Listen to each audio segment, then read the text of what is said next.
Assalamualaikum warahmatullahi wabarakatuh.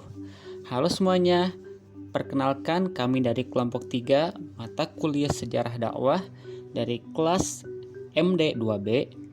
Pada kesempatan kali ini kami akan sedikit membahas mengenai sejarah dakwah Sunan Bonang di Indonesia. Untuk mengetahui lebih lengkapnya, silahkan kalian simak video ini hingga akhir. Biografi Sunan Bonang. Sunan Bonang adalah salah satu tokoh Wali Songo yang lahir pada tahun 1465. Nama kecil dari Sunan Bonang adalah Raden Maulana Maklum Ibrahim. Beliau adalah putra dari Sunan Ampel dan Dewi Condrowati atau biasa disebut Nyai Ageng Manila. Bonang adalah nama sebuah desa di Kabupaten Rembang. Sejak kecil, beliau sudah diajari ilmu agama oleh ayahnya.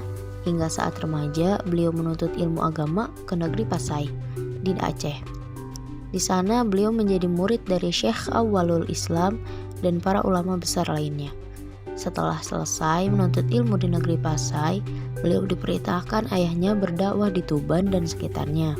Dalam dakwahnya beliau menggunakan kesenian rakyat. Keilmuan Sunan Bonang. Ilmu tingkat tinggi milik Sunan Bonang yang terkenal adalah ilmu kebatinan. Beliau mengembangkan ilmu zikir-zikir Rasulullah SAW. Kemudian ilmu zikir tersebut dikombinasikan dengan keseimbangan pernapasan. Ilmu tersebut disebut dengan rahasia Alif Lam Mim. Selain itu, beliau juga menciptakan jurus yang gerakannya diambil dari seni bentuk huruf hijaiyah yang berjumlah 28. Secara tidak langsung, hal ini bertujuan untuk mengajak muridnya menghafal huruf hijaiyah yang dimana ketika muridnya sudah paham, mereka diharuskan memahami Al-Quran. Ilmu yang diajarkan Sunan Bonang lebih menekankan untuk melakukan sujud atau sholat dan zikir. Hingga saat ini, ilmu tersebut masih dilestarikan di Indonesia atau disebut dengan Padepokan Ilmu Sujud Tenaga Dalam Silat Tauhid Indonesia. Proses dakwah Sunan Bonang. Sunan Bonang menggunakan kesenian sebagai media dakwahnya.